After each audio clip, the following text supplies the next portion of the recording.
কেন কিসের জন্য? আমরা তো হারিয়ে নিচে যাব। হারলে আমি যদি শপথ দিতে যেতাম তাহলে আমি রেজিগনেশনটা করতাম। এখন তো क्वेश्चन डजंट अराइज। नमस्कार दोस्तों, आप देख रहे हैं ए न्यूज टुडे।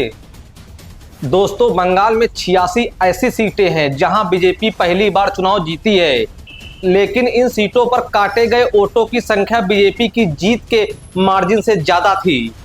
दोस्तों, क्या आपने कभी सोचा है कि चुनाव सिर्फ बूथ पर नहीं बल्कि कंप्यूटर की फाइलों में भी जीते जा सकते हैं। बंगाल चुनाव के नतीजों ने सबको चौंका दिया है, लेकिन इस चमक धमक वाली जीत के पीछे एक ऐसा नाम छिपा है जिसे सुनकर आपके होश उड़ जाएंगे।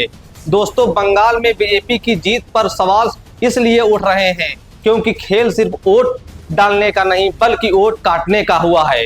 दोस्तों, आप लोग जरा इन आंकड़ों को देखिए।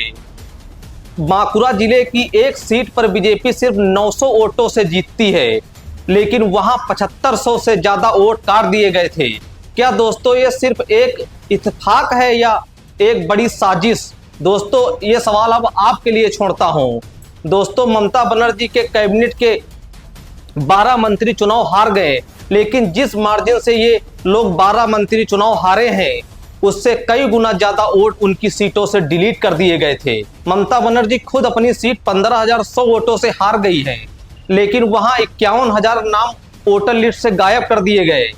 चुनाव आयोग कहता है सब ठीक है, लेकिन जब सीसीटीवी फुटेज मांगी जाती है तो चुनाव आयोग को चुप्पी छा जाती है। दोस्तों, मुर्शिदाबाद और मालदा जैसे इलाकों में जहां मुस्लिम आबादी ज़्यादा है वहां बीजेपी की जीत हुई है। विश्लेषण कहता है कि इन सीटों पर जितने वोट एजुकेशन जांच के नाम पर रोके गए वो जीत के अंतर से कहीं ज़्यादा थे। अगर जीतने का तरीका सिर्फ वोट काटना बन जाए तो कल आपका नाम भी लिस्ट से गायब हो सकता है। क्या आप ऐसा लोकतंत्र चाहते हैं जहां वोट डालने से पहले ही फैसला हो जाए? दोस्तों, हम सभी को 20 साल बाद अफसोस न हो, इसलिए आज सवाल पूछना जरूरी है। याद है ना चंडीगढ़ मेयर चुनाव की वो तस्वीरें? दोस्तों, आपने तो देखा ही होगा कैसे कैमरे के सामने सरेआम चंडीगढ़ मेयर चुनाव में वोटों की चोरी हुई थी। अगर वो सीसीटीवी कैमरा नहीं होता तो आज सच सभी के सामने नहीं आता। लेकिन अब सवाल ये है कि क्या वही अनिल मसीह मॉडल बंगाल और पूरे देश के चुनाव में लागू हो गया है? अभी हाल ही में अगस्त सन 2025 में सुप्रीम कोर्ट ने जो किया उसने सबको हिलाकर रख दिया है। हरियाणा के एक छोटे से गांव बुआना लाखू में मोहित कुमार नाम का उम्मीदवार हार गया था। 3.25 साल तक केस चला और जब सुप्रीम कोर्ट के आदेश पर पहली बार ईवीएम को दोबारा गिना गया तो चमत्कार हो गया। हारा हुआ उम्मीदवार 51 वोटों से जीत गया।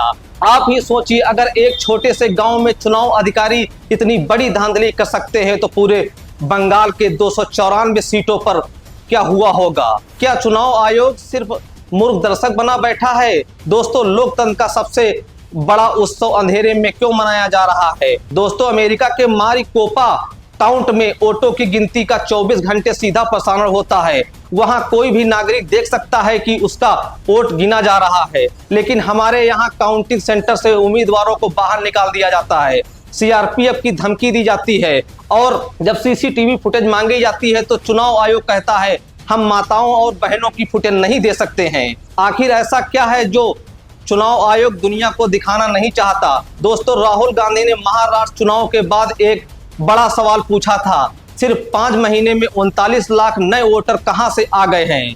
यही हाल बंगाल में दिखा। ड्राफ्ट आने के बाद रातों रात 7 लाख वोटर जुड़ गए। एक तरफ असली वोटरों का नाम काटा जा रहा है एसआईआर के जरिए और दूसरी तरफ नए वोटरों की एंट्री हो रही है। क्या यह वोटर रिप्लेसमेंट की कोई सोची समझी साजिश है? आप क्या सोचते हैं? ये जीत मेहनत की है या सॉफ्टवेयर की? कमेंट बॉक्स में जरूर बताएं।